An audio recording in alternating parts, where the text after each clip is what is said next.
All right, lead heads, welcome back to Talking Lead, episode 123.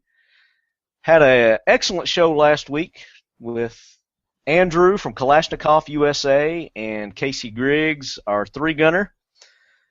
Was interesting talking about our IV-88 experience. Little rainy, a little wet, but we still were able to pull out a good time. Anytime there's targets and guns and ammo involved and things that go boom, it's hard not to have a good time. Isn't that right, Danny? Yes, sir.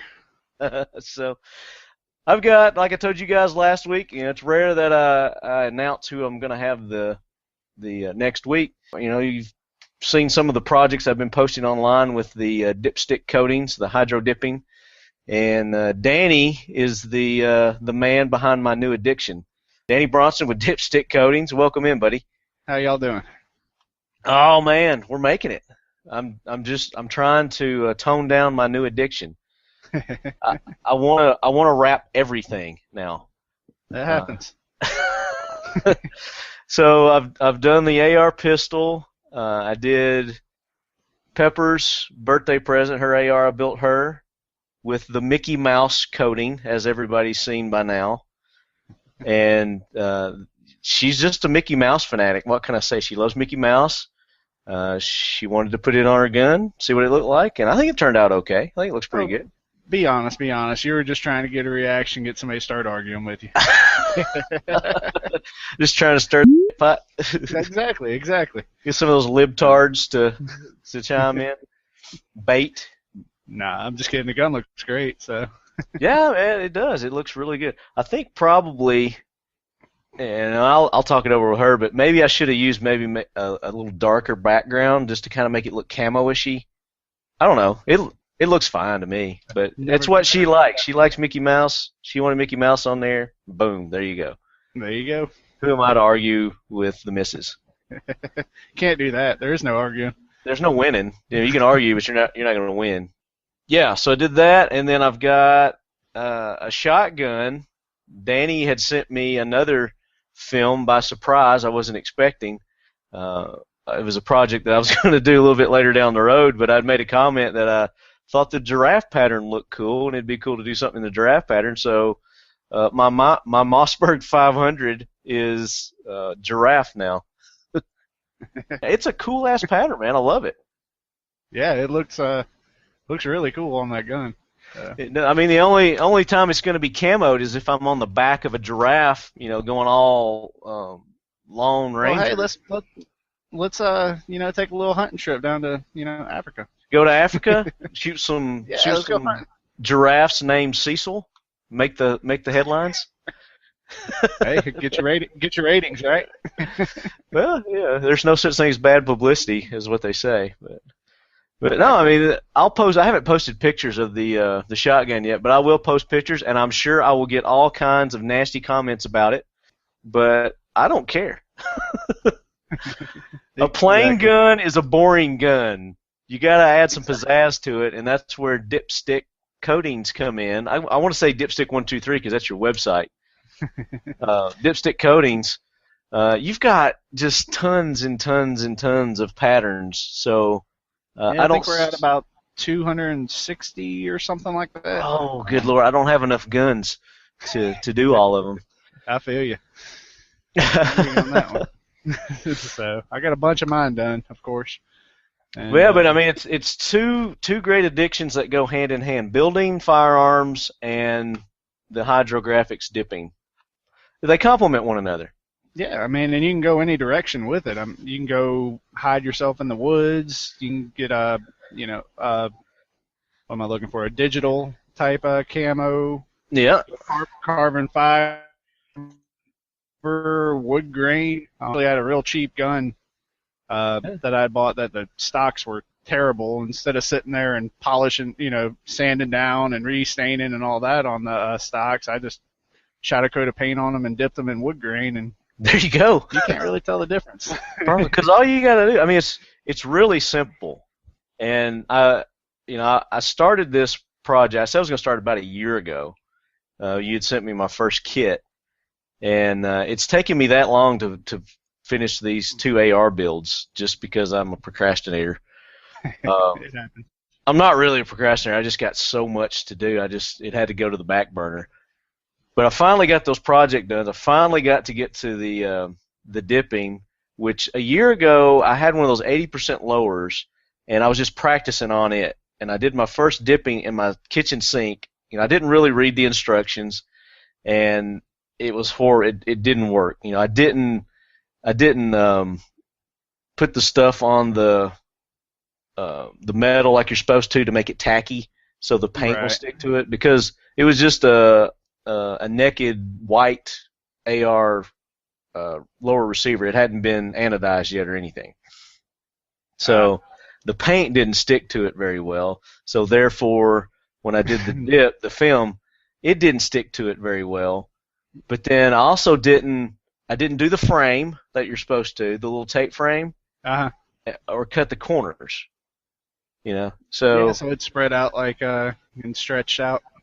It was a mess, man. It was a total mess. And I was like, I don't have time to deal with this and figure it out right now. So it got put on the back burner. But once I actually sat down and read the directions, it's easy peasy, man. And when I show people, my coatings, they're like, man, you've got all that equipment that it takes to do that? I was like, yeah, I got water. Exactly. I've got water in a tub that I got from Walmart, one of those $10, those big 55-gallon tubs they've got or whatever. That's perfect. And that handled a 15-inch rail, 16-inch barrel. I guess that's what the shotgun barrel is. Plenty of space to do my on the shotgun. Yeah. I guess, I don't know. Is that what it has to be? Yeah. Okay. We need to edit that part out. No, because I don't care. It don't make a damn to me. It's a shotgun. Yeah, it's legal. Exactly. It's not shorter than the legal amount. Okay, then you're good to go. Yeah, whatever that is. But yeah, I mean, that was it. You follow directions. So that's the key. Is follow directions. It's follow directions, and they're easy. And you need to use their kit, the stuff that comes in their kit, and boom, it's done. And we'll get into talking about that process here in just a little bit. First, we want to get into what's been going on since the last show. And what did I do? Oh, yeah, the big event at Gold's Gym that I advertised. It was their big 6-year anniversary here in Murfreesboro, Tennessee, and they had invited Talking Lead out to take part in that, and I was very honored to do that. I didn't record the show or anything. I was just kind of there, and I saw that as an opportunity. As you guys know, I've been working with Mission 22 on their campaign for the awareness of veteran suicide rate. There's 22 veterans every day on average, over 8,000 a year, I think is what it is, something just unacceptable. One is too many. Oh, yeah. So, their campaign is to bring awareness to the public, and that's how you make change, is you make people aware, because if people aren't aware that there is, a problem or situation, then how do you get it changed? You can't, there's no way to get it changed. So that's their main goal right now. They're kind of a subsidiary, I guess, I don't know what you actually call it, of the Elderhart Foundation, which that is founded by some former Green Berets.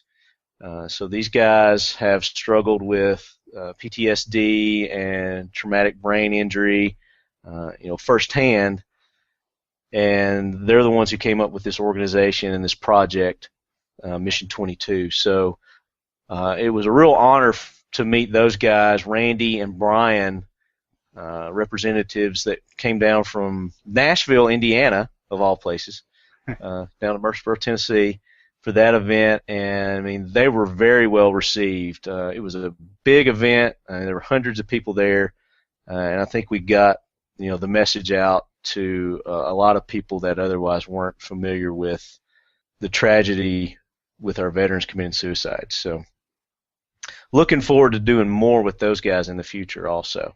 So thank you, Randy and Brian. So I'm looking forward to getting the founders on the show, Magnus Johnson, Mike I think it's Kissel, Kissel, and then Tom Spooner. Those are the main guys that founded the organization. So look forward to hopefully getting those guys on. I know they're very busy, but we're working through our schedules and trying to get them on very soon. So go check them out, mission22.com. They've got some cool shirts, hats, patches, all kinds of cool things that you guys can sport. And of course, the other things that I did this week were the hydro dipping projects. I got Tia's gun finished with the Mickey Mouse. I did the giraffe with the Mossberg, and I'm trying to figure out what I want to dip next. I mean, you can dip anything. You can dip handguns. You can even dip clothes, can't you? Yeah, I've seen some people. We had one. I've seen people dipping hats and all sorts of other. And that stuff actually will stick on to clothes. Can you wash it, or will it wash it out? Honestly, it's not something I've played with too much. Okay. I know so a that's lot kind of of new territory. Yeah, they're doing hats and stuff. I know they're putting like Scotch Guard over it as their clear coat. Okay. I'm not sure on the washing part though. Okay. Well, I might have to test that out on a hat or something. But I mean, people are doing their motorcycles. They're doing their golf carts. They're doing their iPhone cases. They're doing their computer screens. I mean, if you can dip it, pretty much anything, and it can tolerate getting wet. Yeah. What's the craziest so with your thing?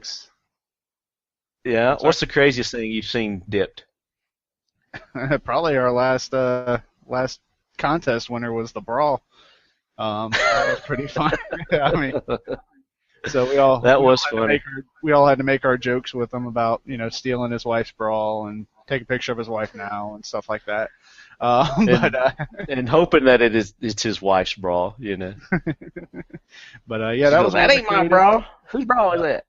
One of my other favorite is the holders that hold the toilet bowl brush. You know what I'm talking about? I'm familiar with a toilet bowl brush, and I'm familiar with things that you set them in sometimes, yeah? Yeah, well, not that you actually put it there, but, the thing that holds up the plunger of the toilet brush, well, they dipped it wood grain to match the floor of their bathroom. And I thought that was cool. So the actual handle. Yeah, the handle of the brush? No, the holder that actually holds it straight up. Okay. So it's not sitting on the floor. After right, okay, I know what you're talking about. Yeah. That's I like creative. the creative stuff. So, Danny, tell us about dipstick coatings and how you got involved with this whole business. Well, I got into hydrographics 5-6 years ago. I was doing it out of my garage, kind of like what you're doing. Then my dad decided to start selling the supplies. And so we just kind of slowly and organically started building inventory and selling supplies, and I've gotten a great feedback, great following from it. Yeah.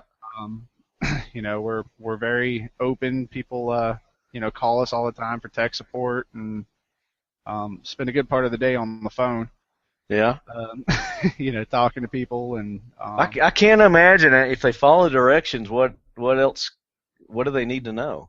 What kind of questions do they come up with? Well, just different steps along the way, like getting to a more professional level, getting away from the aerosols, setting up your activator gun, building dip tanks. Activator gun? What? Yeah. I don't know what that is. Is that the spray can? For you, yes. For me, yes. Yeah. Okay. But no, I use a actual paint gun, like an automotive paint gun. Like a spray gun, a pressurized air. Yeah, HVLP. Like an airbrush kind of thing, but the bigger scale. Yes. Yeah. Okay. So you're all professional and shit with it. Yeah, something like that.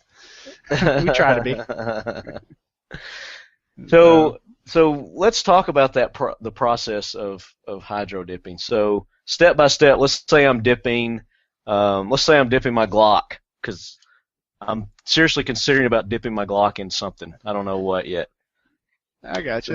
So, let's walk the lead heads through the process. All right. Your biggest, I mean, everything comes down to your prep work, as you found out. You want to free it of any grease, oils, anything that'll contaminate under the paint, because if you have that under there, it's bound to release at some point. Right. And so you want to clean it extremely well. Then you got to prep the surface. Now, what do you use to do that with? What do you recommend to degrease? Degrease, you can use pretty much anything from simple green, acetone, Dawn dish soap.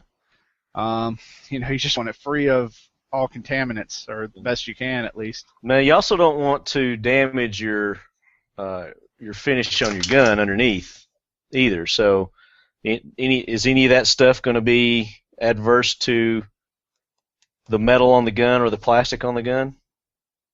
Yeah, I mean, you want to scuff into the metal, take some of the take it down to where it has a good bite for the paint. So taking it back would, if you wanted to take it all back to original, unfortunately you'd have to refinish it. Right. If you just go straight over the factory finish, you're more than likely going to have a failure. Not going to stick good. Correct. Okay. So what is it? Is this blue? That's not bluing. What do they call it on a rifle? It's bluing. On a handgun, what is this? What do they do? Will they Parkerize those or Parkerize? There you go. Yeah, the Parkerize. So you actually want to take off that Parkerization or get into it a little bit, right? Yeah. You want to give it a good, if it's too slick, the paint doesn't have anywhere to bite to. Mm-hmm. And so you just want to get that down a little bit. Then you'd for the metals. Now I'm sorry to interrupt. Now on a Glock, I'm taking mine apart right now. Obviously, you want to break it down. Yes. So you want to take it apart, and there's parts here that you don't necessarily want to get wet. Right. So you want to take it apart. You want to remove your spring. You want to remove your barrel. Now you could actually dip your barrel if you wanted to, also, because it can get wet. Yeah. You just don't want to scuff up the inside, just on the outside, and then you can Correct. plug that hole. You can plug your barrel hole so water don't get in there. So you could make that airtight. So you could actually dip that. Now you don't want to take too much of the finish off because these things do have tolerances. So you're just using, what kind of grit would you use? Like, you're using a sandpaper? I know you sent me a little gritty kind of spongy thing. What was that? Yeah, that's a fine Scotch-Brite. Okay, Scotch-Brite. Yeah, gotcha. So you're just taking it down a little bit, because you got to remember you're also putting paint onto it, so that's going to build it up just a hair. Yeah, with the metals, I'd recommend using an etching primer before you paint. The etching primer is going to bite into the metal, and then allow the paint to bite into the etching primer. It just gives you a better, stronger adhesion. Okay. Now for the slide on a Glock or any other firearms that are striker fire, do I need to break it down any further? Do I need to remove any of the springs or anything on the slide, inside the slide? Would you recommend doing that? I do. I recommend taking them down as far as you're comfortable. Me personally, when I'm doing a gun, I detail strip it. Especially with the Glock, it's so easy to get the firing pin and everything just out of there, so you're not risking anything. Right. So being on the safe side, just go ahead and just skeletonize it. Yeah, that's how I do it. Okay. That's the recommended way. Not everybody does it, though. Yeah, and then, of course, if you don't want to get your sights messed up, you could either tape over, depending on what you've got. Like, I've got just the factory Glock. I'd tape over the white, or I just take the sights off. Right. Because you don't want to get the film or paint on that. Yeah. And just anything that you don't want getting wet or getting painted or getting dipped, tape it off. Tape it off or take it off. So now on the lower of the Glock, it's got a lot more metal moving pieces in that. You recommend taking all that out also? I do. I definitely recommend it. I've seen people just tape off everything and dip it, but I don't really like the idea of soaking my trigger and all the little moving parts and the springs and everything in there. Yeah. Yeah, I would be hesitant to do that too. But Glocks are really easy to break down. If you're not comfortable with it, then just take it to your local gunsmith and just have them break it down for you. I'm sure they wouldn't charge very much for that at all. Nah, most of them are real reasonable with you. They'll take it apart and put it back together for you for a small fee. Yeah, and that'd be well worth it. That way you don't risk any parts. So we've degreased, we've taken it apart. What's our next step? We're just gonna scuff everything up, get a good profile for paint to stick to. Right. So just take that Scotch-Brite and scuff everything up real well. And then the next step after that, you're gonna take a Tack Cloth, which the Tack Cloth, what it does is it removes any leftover debris, anything that you sanded, dust, anything like that is kind of a last catch-all. Right. Wipe it down, then hang it up and start putting your base coat on. Now, what kind of paint is that comes with your kits? It's especially formulated for hydrographics, but it's a vinyl-based paint. It's got a huge dip window. It dries extremely fast. It does. I noticed that. Yeah, I mean you can paint with light coats. You can be dipping, 5-10 minutes after your last coat. Yeah. Impatient people like me, I'm like, I got, get theiritis, so when I start a project, I want to get done with it just as soon as possible. But yeah, I mean, I was spraying mine, and I was probably letting it dry a little bit longer than that, just because I'd get ADD, busy doing something else, and like, oh, I need to go check that out. But yeah, so I put the base coat on. Then, while that's drying, what you could be doing is prepping the film, right? Yes, sir. And really, with the film, all that is you want to store it in a humidity controlled area because it is activated by water, so you don't want to store it in a very humid environment. Otherwise, the film starts absorbing water before you want it to. Yeah. But then after that, you cut out the size that you need. Some people like to tape off the sides of the film. I tend to veer people away from that just because even if you tape it off and put relief slits in there, it's still going to expand on you. So I recommend getting some PVC pipe and some 90-degree angles, and it'll just make a floating dam. So you just cut your film just a little bit smaller in that dam, and it'll, it lets it hydrate correctly. But see, that's what I didn't. I read that in your instructions about I didn't understand what you were telling me to do there. So explain the PVC pipe a little more detail on what's going on with that. All right. Basically, you're just going to make. Let's say you're dipping that that slide. So you take PVC is cheap, so you go get a couple sticks of it and you cut them different lengths, and then you build a frame. So let's say your frame is 6 by 12. On the inside, cut your film 5.5 by 11.5. Okay. And just and that frame's going to float on the water. So when you set your film in there, it's just going to sit between that frame. Okay. So the whole purpose of that is to keep the film, once you put the activator, from just dispersing too much. Correct. Yeah, and because when you activate it, starts stretching, and the more it stretches, the more distorted it gets, the more colors start to fade. And all sorts of stuff like that, and it's hard to get consistency. Now, if you do it with the frame and you're cutting everything the same size each time, it's very easy to get a very consistent look on everything you're doing. Right. And I think I was using the tape method just because I didn't understand the PVC pipe, and I was limited in size in that tub I was using. So if I'd have put PVC in there, it would have limited my dipping capability, I think. I don't know. Yeah. So I would have needed a bigger thing to get, some of the things that I dipped. But for the most part, all the other parts would have been fine. I just think the barrel, it would have limited me because I was just barely enough for the barrel that I did on the shotgun. But then you probably you had that film pretty much fit in that tub perfect after you cut it, correct? For the barrel, yeah. I mean, it was the tub itself. The tub itself was acting as your dam on that one then. So I didn't really need to tape it off then. Correct.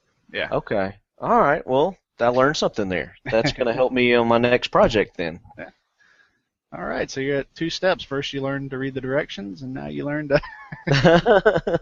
Well, it's like you were telling me, you're telling me to put a frame on it. I was like, okay, I didn't really understand what the frame was for because I was just, this is what I need to do. I didn't think why I needed to do it, but because when I did it before in the sink, when it spread out, it got to my sink and it stopped it. You know what I'm saying? Oh yeah, the edges of the sink. And I was like, right, and when I dipped it, it didn't give way. So it was kind of sticking to the sink and it wasn't wanting to let go. You know what I'm saying? So I thought that's why you taped it. No. That was. Hey, there's the fact to fight the myth right there. There you go. But all right, so now we've got our film, and whether you choose to do the PVC or you choose to do the tape, and the tape works good. I mean, I didn't have any problems with the tape, but like you're saying, you get a more consistent pattern if you use the PVC, and that makes sense. Right. Let's talk about the water. That's a big part of the dipping, obviously. Oh, the special water. The special water, it has to be a certain temperature. Yeah. The container has to be a certain size, for your project. It has to be big enough, obviously, deep enough to handle your project, and wide and long enough. So let's talk about that. The container, you want it, like you said, big enough to handle your project. You want to give more room than you need. It's better to have too much than too little. Yeah. But your water, you want it roughly, I like to be at 85 degrees. If you see like a professional dip tank, they all have heaters and thermostat controllers on them. Yeah. That'll keep your temperature at the right size, or the right temperature. Yeah. But really, you want warm water. Bathtub warm is what you think. That's all for the hydration process. The warmer water helps the film hydrate quicker. Okay. You can actually dip in colder water, but you're going to be spending 5 minutes letting that film hydrate. So. Well, and that's another thing that I found out too is I'd start off warm, but I would be dipping, several pieces at, one after the other. Mm-hmm. And in between, the water had time to cool because it's been cool, and I've been doing it mainly at night. Right. So the water's been cooling off pretty quick, and I probably got, below 70 on a couple of my dips, and I noticed that I had to do more rinsing. Yeah. To get it to actually get that sticky, filmy residue off of it. Right. Yeah. The colder the water, that's why I like to do everything warm. It just speeds up the whole process. Right, and that's something that I learned through the process too. Is that the warmer water is definitely better. And luckily, it didn't really cost me a whole lot, as far as the temperature goes. So it was okay to do it in the cold water. It's just I had to spend a little extra prep time after the dip. So now we've got our water situated. We've got our film ready to go. You put it in the water. Now, when you put it in the water, it's got to sit there for a little bit, right? Correct. Got to kind of marinate, right? Yeah, it's the hydration process. You'll see the film kind of expand and contract in there. It'll wrinkle up at first, and it'll flatten and smooth back out. And sometimes you get air bubbles in there. Do you want to get those air bubbles out, or is it? I always flush my air bubbles out because I didn't know if it would jack it up or not. So yeah, it will. Anytime that there's air under there, it's not going to transfer in that spot because that piece of the film is not hydrating. So you can either tap them out or blow them out, and blowing I found was the best way to do it. Yeah, absolutely. Because tapping, sometimes I would submerge it and get water on top. Yeah, that's not good either. Yeah, but it's very durable because I never tore it. Mm-hmm. So that was good when I was trying to just kind of flesh it out by hand. But then I tried blowing it, and he said blow it. You beat me to it. Yeah. And it did fine. It just whisked them away, and it was good. So. And how long does it have to marinate? Well, depending on your water temperature, 85 degrees, 80, 85 degrees, about a minute. If you're down at, 70 degrees, 2-3 minutes. Yeah. you can kind of read the film. You'll see it expand, you know, contract back up, and when it flattens out, you know, just a few seconds after that, you're good to go ahead and spray your activator. Yeah. I mean, I probably didn't do it more than 4 minutes. Yeah. At any time, because I'd put my film in, and then I'd come back and I would grab my project, and I would try to find, some kind of handle to put on it, depending on what part I was dipping. Uh-huh. I had little metal things I would like put through the hollow parts and hold it on either end, or I would find some kind of kitchen utensil that I could forceps are great. Forceps, yeah. Yeah, these things. So one of my customers actually introduced me to using these while dipping and doing other coating processes. Okay, and then sometimes I just held it with my hand and dipped it in. Of course, I got it on my hands, but it was easy to get off my hands. Oh yeah, no, you just anywhere your fingers are touching, it's not going to transfer, obviously. But yeah, as long as your hands are out of the way, just as far as the surface that you're trying to dip, you're good to go. Yeah. So I'd get my piece that I was getting ready to dip, and then I would get the activator, and I'd start shaking the activator while it was marinating, while the film's marinating. I guess that's the next process, is to add the activator, right? Yes, sir. Yeah, the activator. Spray 2 passes of activator on there. You want to hold it about 12 to 18 inches above the film. After you spray the activator, let it set for 5-10 seconds. Now, do you want to be liberal with that activator? Because I was doing it both ways, and it didn't really seem to make a difference either way. Yeah, you want to get enough, because anywhere that you don't get activator is not going to transfer either. Yeah. So you just want to make sure that you have good coverage. If you go what too does the heavy activator? If you get too much activator on there, you can have other issues also. So. Okay. Well, apparently I don't guess I got too much, because I didn't really have any issues with the dipping. But explain what the activator does. What is it doing? Basically, the film starts out as a solid, film piece of paper, if kind of thing. You set it on the water, it absorbs the water, and then when you hit it with the activator, it basically liquefies the film. So you basically just have floating paint sitting on top of the water, and then the first thing that paint touches is what it adheres to. And that'd be your whole dip process. It just liquefies the film. Okay. It's magic. So then, when you put does it have to marinate, or is there any certain amount of time on it? Because I would usually put it on there and then wait just maybe 30 seconds before I did the dip. Yeah, 30 seconds is it's a little on the long side, but you're still good to go on that. Okay. Or if I saw it spreading out too fast, I would go ahead and dip. You won't have to worry about that when you build your PVC dams. That's right. That's right. The PVC is going to solve that. Yes, sir. So now I've got my piece, and I guess it depends on the shape and size and whatnot. But I tried a couple of different techniques where I would do one side at a time, and then I also did it to where I would take maybe the narrower side to try to get both sides at one time. And I didn't really, other than having to dip it twice, doing the one side at a time, I didn't really see that it did a better job one way or the other. Yeah, it depends on what you're dipping. When you get into bigger things, other things, if you do it in one dip or two. Gun stocks, I like to do them in 2 dips, because that way I can focus on one side. I can get that perfect leaf right there on the stock, or the logo of the brand, right where I want it on both sides. And it also just eliminates a whole, if there's a blowout, you're a lot more liable. Don't worry, it's a lot easier. It's a lot easier to screw up if you're trying to do the whole thing at once. So yeah, if it's a big piece, I guess. Yeah. Little things, the slide, stuff like that. You just do those in one dip. That's not a big deal. Yeah. But that goes into how big you cut your piece too. Is if you want it to wrap around in one wrap, you need to make sure it's kind of like wrapping paper when you're wrapping a present.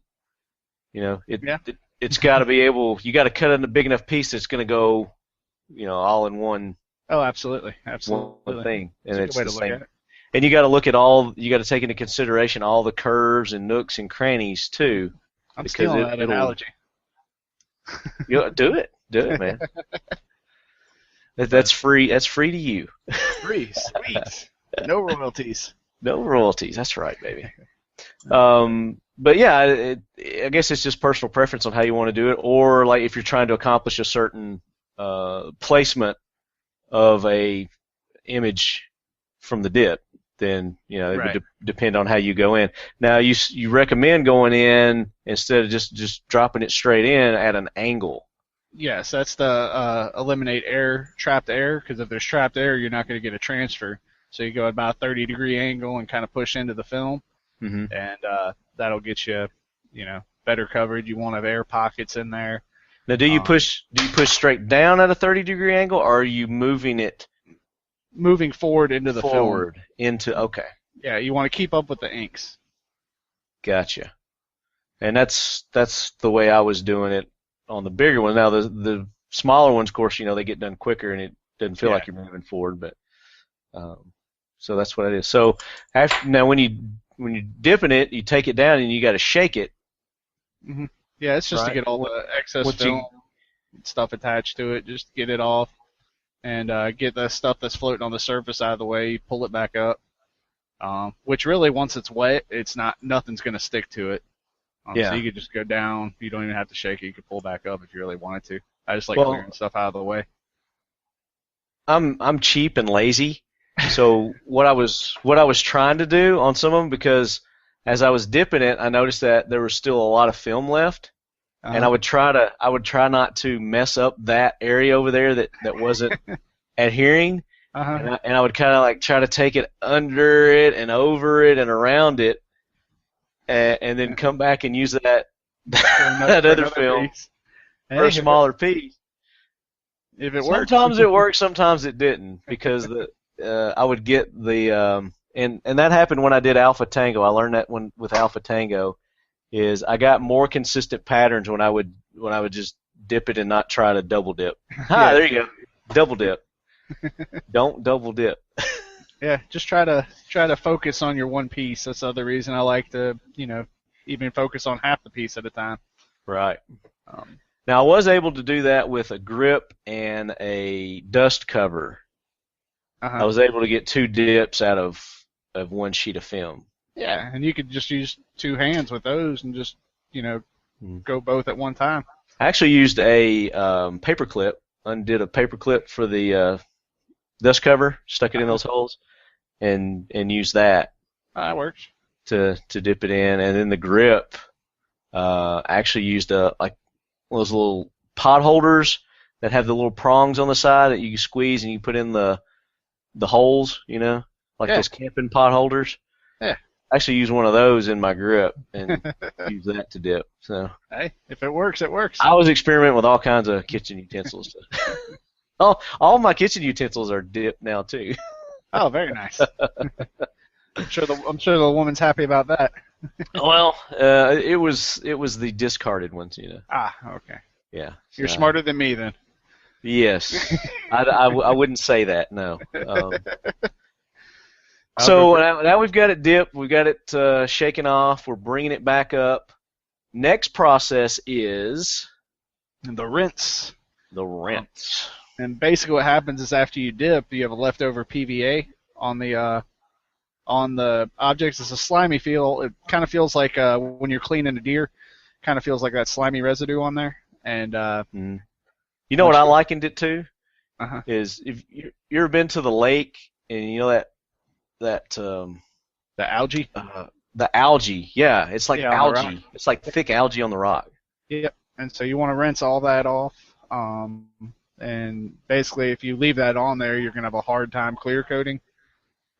So you just rinse it off. Takes a few minutes. Rinse it so you don't feel any slime, and then rinse it a little bit more. Then hang it up. What I did was I would rinse it until I thought it was pretty good. And of course, my water temperature had a lot to do with this also. I found out when I did it with warmer water, it was a lot drier and less snotty feeling, slick feeling, Uh-huh. and I didn't have to rinse it as much. But I went ahead, even then, I rinsed them again. I did a couple of rinses on them, Mm-hmm. just to be on the safe side, and that dries pretty quick too. I mean, depending on if you put a fan on it or something. Do you recommend putting fans on them or letting them dry naturally? Oh, I do it all the time. I'll take the from the air hose from the compressor and blow stuff off. I'm in a rush to get it, to dip or to clear. Okay. To rush So things that's off. not going to affect the durability of it then. Oh, all your durability is really going to come from the last step, which is your clear coat.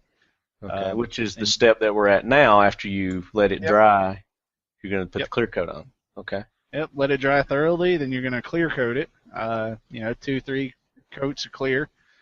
Then you're going to let that set up, overnight, day or two, and then you're good to reassemble. Okay. Well, that's something that I didn't do either. What? I didn't clear wait. coat? I didn't wait a day or two. Oh, yeah. I would clear coat, and I might leave and run a couple of errands and be gone a couple of hours, and then I'd come back and it felt dry to me. So Yeah, I mean when it's dry, you can put it back together. You just you can't really test the durability of the clear till it's had 24 hours or more to truly dry. right. Well, I haven't, other than the Alpha Tango, and it had plenty of time to dry before I took it out and actually shot it. But it had a really good test because I took it to Georgia to the IV-888 shoot, and it was torrential downpours, and I was shooting it in that weather. And it's still holding up, other than the grip, the ergo, because I used the ergo grip, and you were telling me, and the what's this buttstock? The 6-hour stabilizing brace, because I didn't degrease them properly. Yeah. So I'm gonna have to go back and redip those. But as far as the metal goes, everywhere, the handguard, the upper, the lower, the magazine, I even did the flash hider in Alpha Tango. Yeah. It's holding up great, man. Oh, now, do you recommend after so long going back and putting another thing of clear coat on it? Oh no, you want to put the clear coat on all at one time. Just clears tend to get too hard to clear on top of each other after a while. If you don't want to wet sand it or something like that, you give it a profile to bite to. But no. Okay. So if it starts peeling off, it starts wearing off, then you just need to dip it again completely. Yeah. Okay. So, or you can touch it up. I mean, you can shoot some clear on there, and I even did my charging handle, man. That's awesome. I did it on the Mickey Mouse one too. I don't think I've ever dipped a charging handle. You got one up on me. Okay, well there we go. Do something new every time. I figure the inside of it probably won't hold well, but the outside should still hold the camo on it pretty good.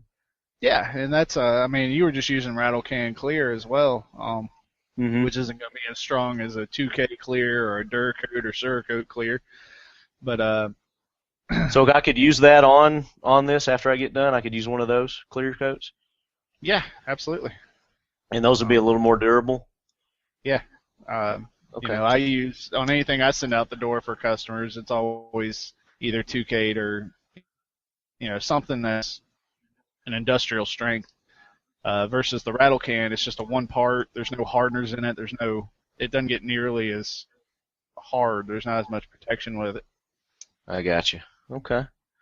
Well, I'll have to get me some of that then. Definitely. But I did, of course, I did the Alpha Tango, the Alpha Fet's what I call it. I did the whole rifle. I did everything. I see that. That I could dip, except the barrel. I didn't do the barrel on this one, or the boat carrier group, obviously. Yeah. But on Peppers, I just did basically the furniture, and left the body black, the upper and the lower black. But I did the dust cover and I did the charging handle. Also, but that was a nice contrast. Yeah. Yeah, and I like leaving some contrast in there. And definitely. So cool. I mean, the whole process of us talking through it took a lot longer than the actual process takes. That is true. Of course, depending on the size of your project. Yeah, true. And a lot of the time that you spend on the project is going to be waiting for stuff to dry. Right. So hands-on time's really not that much. And really, the amount of time that we just spent talking about the process, I could have had this entire Glock done. Yeah. and posting pictures on Instagram. Hashtag. Hashtag, yeah, absolutely. Well, cool. Yeah, so I know our lead heads are going to be doing some projects too, and they can go to dip123? Dip123.com. Dip123.com and look at all the different patterns that they have there, which you said there's over 200. Yes, sir. And you can dip pretty much, like you said, if you can get it, if it can tolerate being wet, then you can hydro dip it. Yes, sir. That brings us to our next topic, which is going to be the Jackwagon of the week. Hoorah, Semper Fi, do or die, hold 'em high at 8th and I. It is time for the Talking Lead Jackwagon of the week, so brace yourself, baby. I think some people might want to hydro dip some things that they're going to be using here as our Jackwagons. So I'm going to start us off with the Jackwagon. I know Danny's got a couple also, but this one is tied into one that we had, it's either last week or week before, is one Andrew threw on the Jackwagon train. It was that professor at that Texas college, to where, you know, Texas has allowed carry, open carry, not open carry, it's just carry on campus. Yeah, they allow if you can Campus carry. if you can legally carry the gun, you can carry. I think it's concealed on In campus. Texas. Yeah, on campus property in the buildings. Yeah, there's certain areas that they allow or don't. You know, some places are restricted, but they passed a law that you can campus carry, and you know, professors are up in arms. There's some students that are, you know, butthurt over it, up in arms, and this leads me to our Jackwagon this week, which is tied into that whole thing. Is there is a group that have started this movement, and they're calling it. And I'm going to warn you guys, if you got your children listening right now, you want to turn the volume down. This is, you know, kind of adult material. Yeah, they're calling their movement "Cocks Not Glocks." So it's like hashtag "Cocks Not Glocks." So this chick she's trying to start this movement, and they're not going to start doing it until sometime next year, like April of next year or something like that. Which I don't know what their delay is if there's such. So butthurt over it, but they're going to start strapping giant dildos to their backpacks and carrying dildos on campus, which I don't get the analogy of. Well, I don't see how they're not going to get in trouble, because wouldn't that be what's the word I'm looking for? Just indecent exposure, more or less, even though it's fake. And that's the thing that carrying a firearm on campus, as long as you're licensed to do so, is permitted and legal. Okay, They have an indecency. What's it called? Not a law, but for their campus, what's it called?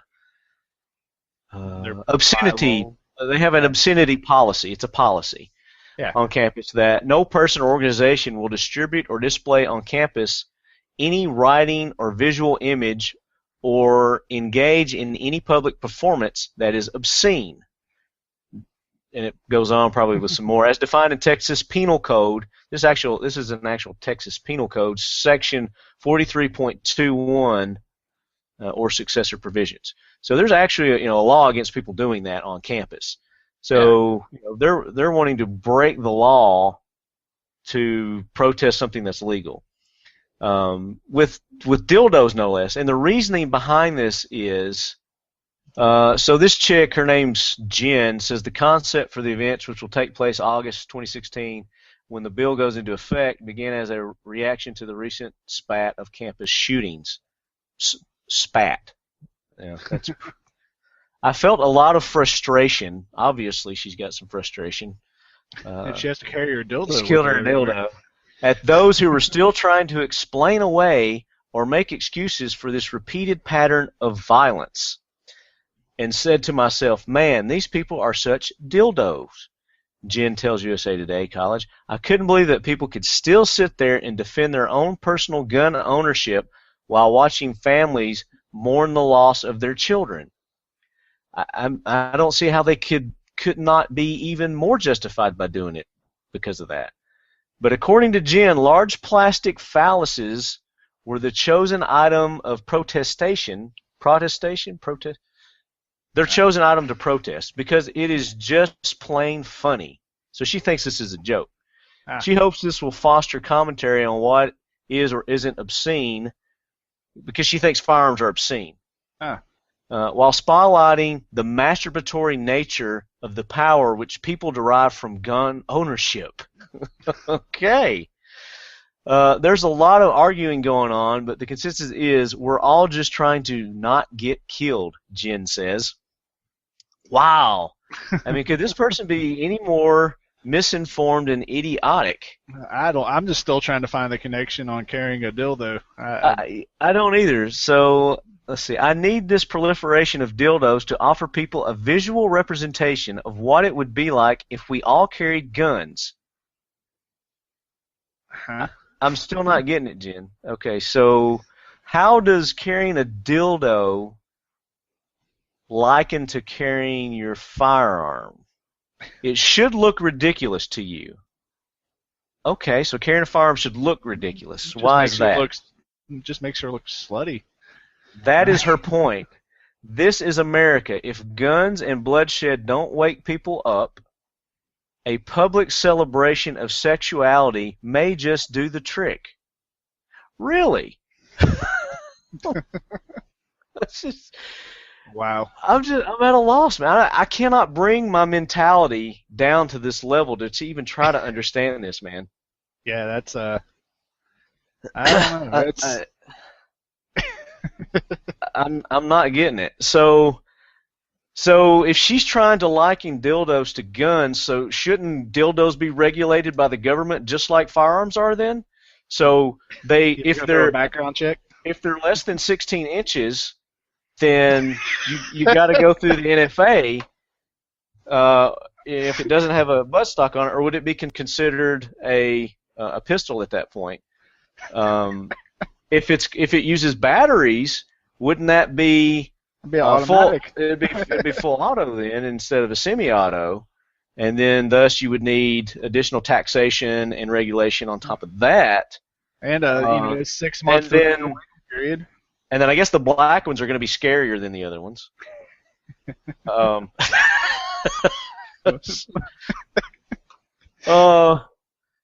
I mean, her whole reasoning and logic behind this is obviously flawed, and she's just trying to get attention. I don't get it.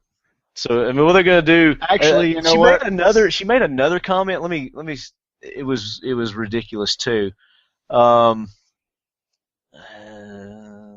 state of Texas has decided that it is not at all obnoxious to allow deadly concealed weapons in classrooms. However, it does have strict rules about free sexual expression. Jen called. You would receive a citation for taking a dildo to class before you would get in trouble for taking a gun to class because they've made it legal. That's why, Jen. So they're not hindering your constitutional right anymore? There's another comment I read somewhere about she's saying that they're trying to make a point that carrying a dildo is just as ineffective in an active shooter situation than someone having a handgun with them. How is yes, that's probably going to be ineffective, your dildo. Yes, Jen. But sling it at the guy? I don't know. I don't know if it's got one of those, tube-filled things that simulates, Anyway, you know a lot about dildos. I've heard. I've heard. But yeah, I mean, they could throw them at them, I guess. But how is? I'm just trying to get. I'm just so. I guess I just can't get that stupid, man. I don't know.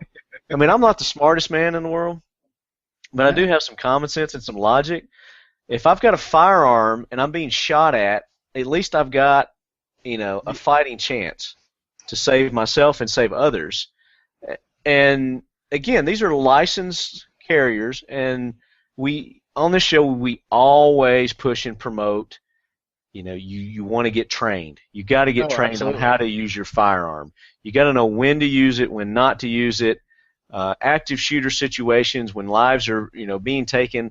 I think that more than justifies you using your firearm.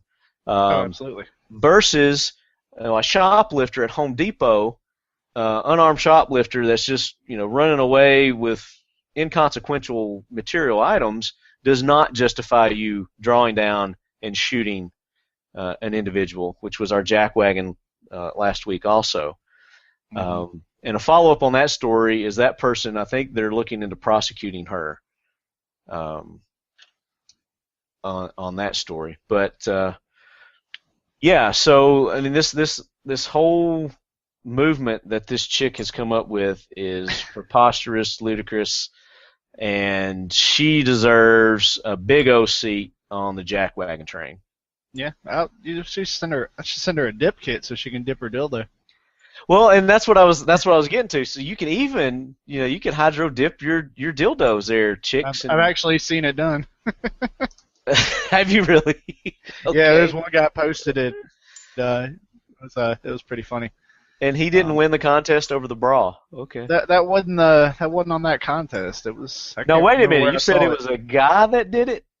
It was a guy. That's even more disturbing. Yeah. It was something else. I think that's why I tried to push that memory back. Yeah. I want to definitely repress that.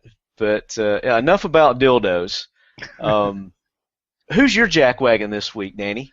I'm still, until I get all the facts, which party I'm going to put in the Jackwagon train, but there's that whole thing in up in Milwaukee, I think it was, mm-hmm. where they just got judgment, actually. What was it? Was it Badger Firearms or something like that? I think so, yep. It was Badger something. But they got sued because one of their guns was used to shoot 2 cops, and the sellers got sued. Something about straw purchases. I read it. There was nothing I saw illegal that they did, and I don't know how they'd be able to prove that they knew that they were. So what happened was there's a Milwaukee gun shop. I mean, we think it's called Badger Arms. They were found liable. Yeah, for this, and that's the first time in history that that's happened since the laws were designed where I guess gun companies or gun sellers, made it a lot harder for them to be found responsible for selling guns to people that go and then use them in criminal activities. I mean, like, just from what I read, I mean, as long as they followed ATF protocol and the person who purchased the firearm filled out 11A with yes that they are the actual person purchasing the firearm, I really don't see how they can hold them responsible. Well, now supposedly this guy has made numerous purchases, okay, which is still fine. But my opinion on this is that if this gun store had any inclination or doubt as to what he was doing, then they're responsible not to sell it to that person. But at the same time, if this person's purchasing a lot of guns, you fill out a form and you send it to the ATF, and the ATF will investigate that person. So if somebody purchases, 3, 4, 5 handguns, you fill out I can't remember what the number of the form is, and you send it in, and if they think something's suspicious, they'll go knock on that guy's door and ask him to present the firearms. And if he can't, then he's going in for questioning. Right. So I still don't see how this firearm shop. I mean, unless the guy came in saying, "Yeah, I'm buying." Again, I don't know. I don't know the circumstances, and if the prosecutors could prove that they knew that this guy was intentionally doing the straw buying, then if they could prove it, then great. Then this gun store definitely needs to be held accountable for it. But if there's no proof, and they were just following the protocol that's in place, and this guy was giving no signs of illegal activity, then they should be free and clear from this. Yeah, and it was like a $6 million judgment. Yeah, it's $6 million in compensatory and punitive damages stemming from the sale of a gun to a straw buyer, someone who buys a gun for another person who is not legally allowed to purchase one. The gun was used weeks later to shoot 2 Milwaukee police officers, Brian Norberg and Graham Kanish. The lawsuit is only the second of its kind to go to jury since the Protection of Law, Commerce, and Arms Act, the PLCAA, which is the one I was trying to think of a minute ago, shielding gun shops from liability lawsuits back in 2005. Right. But, I mean, either way, the straw purchaser, the guy who came in purchasing the gun for the crackhead is the one that should... Well, I'm sure he's going to see some time, too. Yeah, but... I guarantee you he's going to get prosecuted also. But I don't know the whole situation. But I'm just saying, if they knew and they were aware and the prosecutors could prove it, then they do need to be held accountable for it. We'll definitely have to follow up with that one next week. Yeah. But it's just kind of convenient that it happened right after you have Hillary Clinton, who does she drive the Jackwagon train? Oh, man, she's like the fuel for the Jackwagon train. Yeah, man. so she's out there saying that they should make gun manufacturers liable for when somebody takes their inanimate object and goes and shoots somebody. That's preposterous. That is absolutely preposterous. So, so this guy, this straw purchaser, definitely, he's on the Jackwagon train. The gun store, questionable. We don't know all the circumstances behind that, whether they're on there or not. But I see both sides of it. Because I buy a lot of guns too. But I don't have the ATF or anybody coming knocking on my door because I don't know why. I don't. Well, they're gonna. I mean, I don't know. That's just what I don't know. I don't know. I got my FFL is that hey, if somebody buys a lot of guns at one time, and what justifies a lot of guns? And I don't know that this guy was buying a lot of guns at one time. I just think over the period of time he had been buying a lot of guns. Okay. I don't know. I'm not going to speculate, but anyway, it's gone to a court. It's gone to a jury. These guys were found guilty. So apparently there was. Supposedly, I'm not saying apparently, supposedly there was enough evidence to find them liable for punitive damages. Yeah. Or the prosecutor just picked the right jury members. I don't know. Well, that's what it boils down to. Is luck of the draw, I guess. I don't know. I'd like to see some follow up on that and see what all the details of the story. That's your responsibility, is to keep us apprised of that. All right, I'll do it. And we've got another Jackwagon that we're going to throw on. It used to be. This one hurts your heart. It hurt my stomach, man. It used to be one of my favorite restaurants. I'm not going to say I would go here every day, but I really enjoyed their chicken biscuits, and I always add bacon to it and cheese and tomatoes. But the Waffle House, and I didn't know this, but it's a company policy there that they don't allow firearms on their premises. I've never noticed a sign.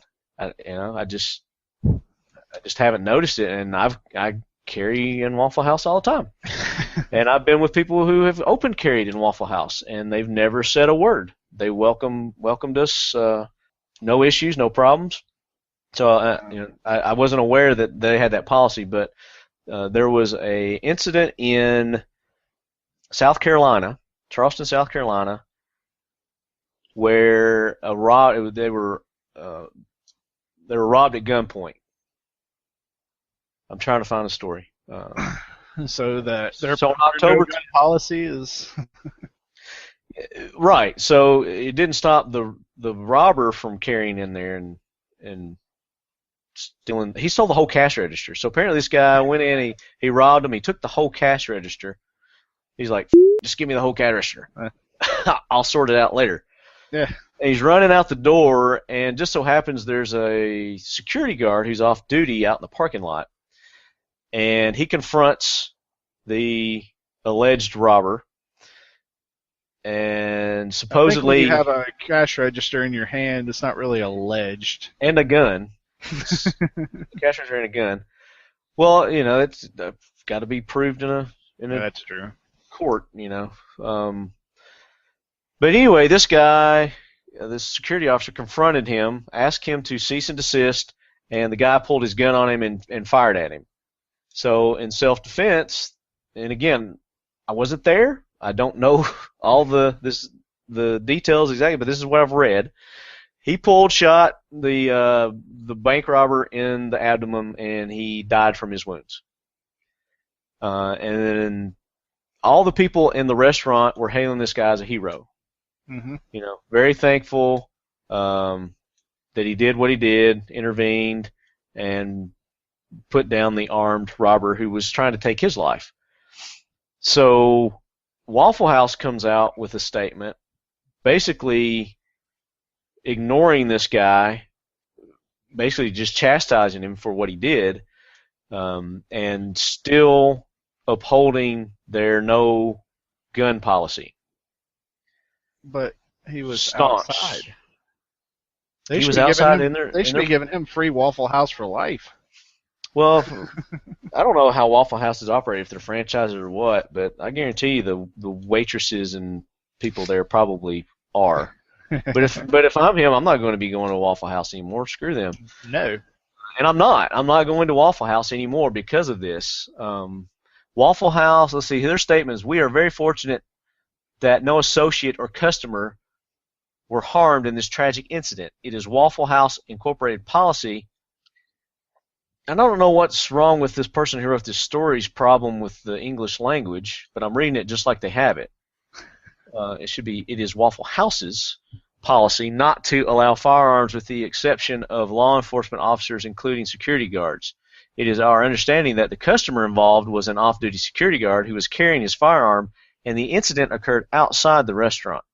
We are well aware that different people and businesses have varying opinions regarding this issue. We respect the right of all to have different opinions. However, we continue to believe this is the best policy for the safety of our customers and associates. Okay. After they just got robbed at gunpoint. And, anyway, I'll get back to that. We were very thankful that no other customers or associates were hurt, and will continue to work with local law enforcement as they investigate this matter. It's interesting to note that a Waffle House in Nicholsville, Kentucky, took the same tact after refusing to serve a uniformed National Guard soldier on September 27th because he was wearing a holstered gun on his hip. And instead of apologizing for the incident, the Nicholsville Waffle House released a statement reaffirming their gun-free policy. For many years, we have had a no firearms policy in place in our restaurants. We continue to believe this is the best policy for the safety of our customers and associates.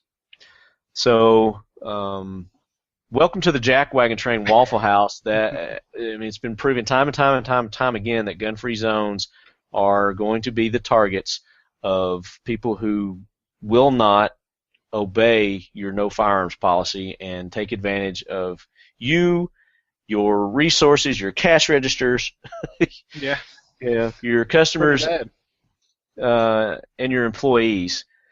So therefore, I will not be attending Waffle House anymore. So it's on to IHOP. I'll have my chicken biscuit with bacon and cheese and tomato somewhere else. All right. Did you have anybody else? That was a big Jackwagon train this week. That was. Not off the top of my head. Okay. Well, we've been long-winded, so let's go ahead and jump into our fact to fight the myth. SDI is proud to present the Talking Lead Fact to Fight the Myth.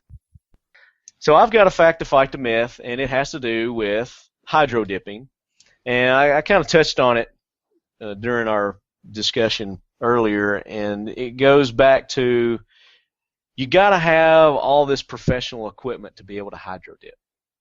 And, I just crushed that myth hands down with, I went to Walmart, bought a freaking $10 55-gallon tub, and I've done 1, 2, 3 firearms, 3 full-size firearms using just that equipment right there, and not Scotch tape, but painter's tape, masking tape. Very inexpensive. That's another misconception that people have, is that it costs a lot to hydro dip. Then the kit, the equipment that I needed, I'm out. The tape was probably, and I bought one of those big economy packs, $5 for all the tape that I got, and that'll last me probably for every dip that I do from here on out. And my tub was $11. So what, $20 maybe total that I'm out on materials and equipment. So no excuse for you not to go ahead and start doing your own home hydro dipping projects. Not at all. Yeah. Do you know of any other myths? If you watch the YouTube videos, some people will make you think that, a monkey can do it. It does take a little. Well, I'm almost proof of that, man. Well, I mean, it's easy, but it does take a little bit of finesse. It does take a little bit of practice to, get honed in. It takes patience. You've got to be patient. You can't rush it. And that's something that I have artificial patience. And that goes in with me while I'm waiting to do something. I'm over here doing something else. Exactly. And that's what's great about this project, especially if you're ADD like I am, is when you're waiting for something to dry, you could be over here prepping your film, and then while you're doing your film, then your paint's dried, so you could go get those pieces. You could start getting your water ready. There's all kinds of things that you could be doing because of the time frames that are in between that keeps you active, so you're not idle the whole time. But you gotta be patient though. Oh yeah, you gotta be patient. Take your time. Read the directions, focus, and you should have good results. And if you don't, give me a call. I'll help you. That's right, and he will. And they can reach you they can reach out to Facebook, message you on there, and you'll respond to them. We'll respond to Facebook through our website. You can give us our phone number for the shops on our website. Email. There's many ways to get in touch with us. Yep. And I had to call you on a couple occasions, but minor stuff that once you explained it to me made sense, and I zoomed right through it. Yeah, and we got lots of videos. We're constantly adding them, trying to get, when we get asked a question over and over again, we tend to try to do a video on that subject, and so we got a good bit of them. Time allows, I add more. Haven't added one in a couple weeks, but we'll get some more coming. Yeah. And there's lots of resources. There you go. And if you guys are already hydro dipping and you're using the dipstick coatings, they can go to your website and they can post their projects up there, right? Yes, sir. You can you can post them. You can send them to us, Facebook and email, and we'll post them up on our website. And you can post them straight to our Facebook wall. Show it off. We love to see y'all's work. It's a lot. Please, of fun. no dildos. I'm gonna send one. I'm gonna find that picture. I'm gonna send it to you. Okay. I can't wait. You have to dig back in the archives on that one. But there you go. Yeah. SDI's 32 semester credit hour certificate program in gunsmithing and 60 credit hour Associate of Science in Firearms Technology degree program can work hand in hand and are the most complete training programs of their kind. SDI strives to give you the best quantity and quality of professional gunsmithing information and tools. These programs are perfect for students interested in careers in the firearms industry or for those who are interested in owning their own gunsmithing business. Our programs are delivered via distance learning, which allows our students to maintain full-time jobs, families, military service, and more while working towards their degree or certificate. The Sonoran Desert Institute mission is adding value to our students' lives by providing innovative, relevant, and applicable workplace-driven education through distance-delivered instructions. Visit them at sdi.edu.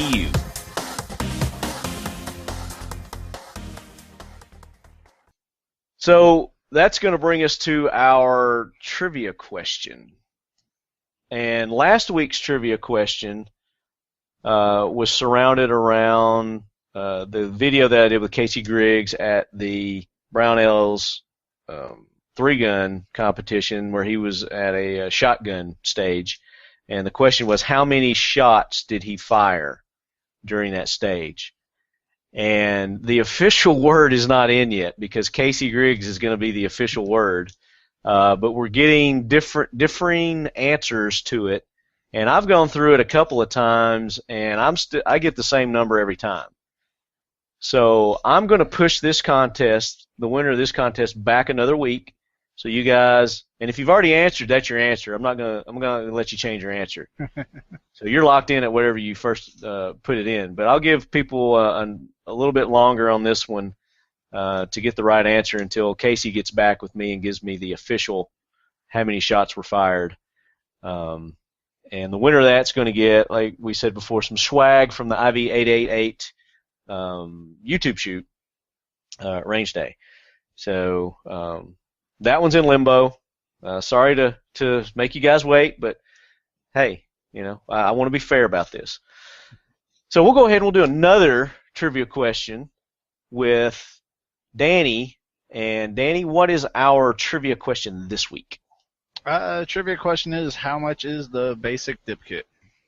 Wow, that's easy. So I'm assuming they could probably go to your website and find that out. Yeah, I think it's on the front page. Okay. Okay. Very good. So what you guys got to do is you got to go visit the website, obviously. Dip123.com. Dip123. And in addition to the price, you got to tell us what all's included with that also. What all's included with that kit that you get at that price. And then you also have to go to their Facebook page and like them. So it's a 3-part kind of question, but it's easy. It's super simple, easy. And let's make it a little bit harder. Okay. You were telling me that for a while you're going to run a special just for lead heads. Yes, right? sir. For the next month. For the next month, we're going to do 10% off all hydrographic products, excluding our tanks. And the coupon code is LEADHEAD. All caps. Leadhead. That's LEADHEAD. Yes, sir. Some people pronounce it lead head. Tomato. But yeah, leadhead. Awesome. So leadheads, if you were ever going to do it, now's the time. You're going to get 10% off with your order, and you don't have to include the 10% as part of the answer. But you do have to tell us what the code is. So when you submit your answer, you got to tell us how much the basic price is, what all's included, like their Facebook page, and tell us what the 10% Talking Lead code is, which is Leadhead. Leadhead. And I want to see you guys using that code too, because he's going to be tracking and seeing how many of you Leadheads are taking part in using the product. So buy a lot of kits. Well, it's on everything. That's not just kits. It's anything you got on there other than the tanks. Other than the tanks. Yeah. So film, activator, paint. What else you got on there? Let's see, film, activator, paint, all of our spray guns, all the other equipment, really. Yeah. And I can tell you, Leadheads, this is a big prize too. So once you go check out the price of those things, because there's a lot included with it, but it's everything you need to do your kit, except the water. Yep, just add your water. Just add water, man. That's it. I think that's written on the side of our box too. And your tub. So you need to get your tub too. Yeah. So, all right, good deal. Let's talk about your contest page. Oh yeah, we do. For when you get into, or if you're already into hydrographics, we have a Facebook group. It's where we host all of our contests, and we try to do 1, 2, I feel frisky, 3 a month. And we just like to give stuff away. It's cool. A lot of fun. It gets people out there showing off work. It inspires other people. Go check out some of these people's work. Give you some ideas on what you can do on your own projects. And, yeah. It's a lot of fun. Cool. People put some cool stuff up there. I mean, a lot Leadheads like giveaways, so there's another opportunity for you guys to win some cool stuff. Yep. All right. Well, Danny, I can't thank you enough for being on the show this week, man. Really been looking forward to this.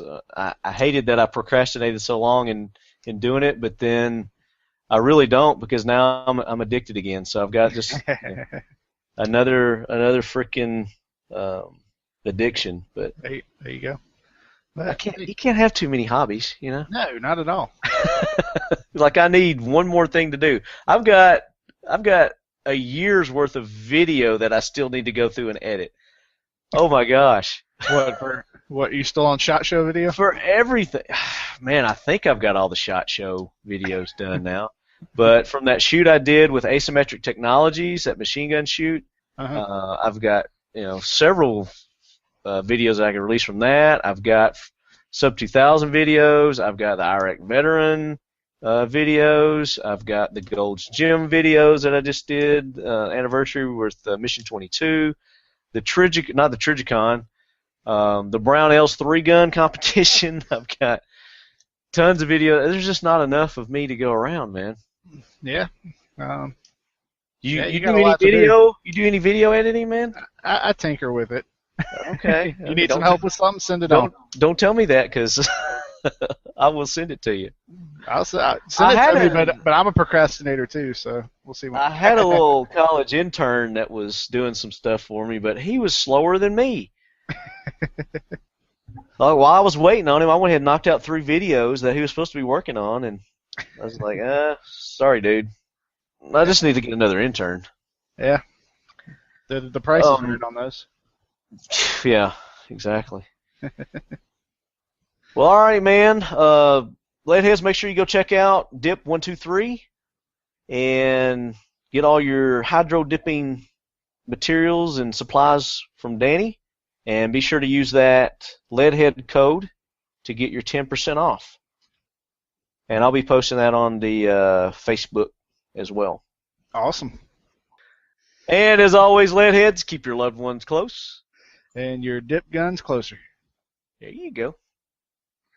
Dip guns, not your dildos. Keep those things away from us. You can't put me on the spot like that, man. So what's to prevent... so what we're going to see is we're going to see a rise in campus rapes now, and people getting raped with their own dildos. Mark my word, that's what's going to happen. Oh my gosh, that would be the funniest headline ever. That would backfire. I mean, it wouldn't be a funny crime at all, but just thinking of it would be irony. It'd be, exactly. Yeah, it would be the perfect irony. In my brand new range bag, spent all of my money on high cap new mags. No cash is left over for ammunition, like 38 special. I wish I was frugal. Now I need cheap pistol ammo. I don't need any more new gear. Ammo needs quite clear. I've got some gun shirts. I've got eyes and ears. I've got all the holsters. More guns than my peers. I want to hear a bang instead of a click when I pull the trigger on my 38 special. Now I need cheap pistol ammo. I don't need any more new gear, just a financial planner.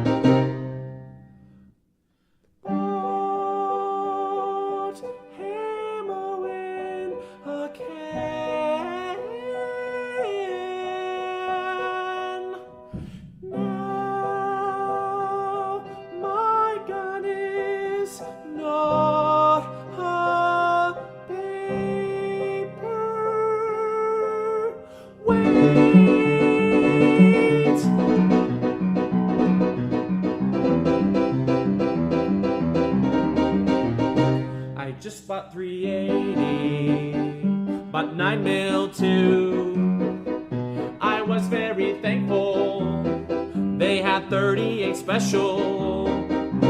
Now I've got cheap pistol ammo. I'm locked and loaded, and I've got a plan. I'll be one prepared man when poopy hits the fan.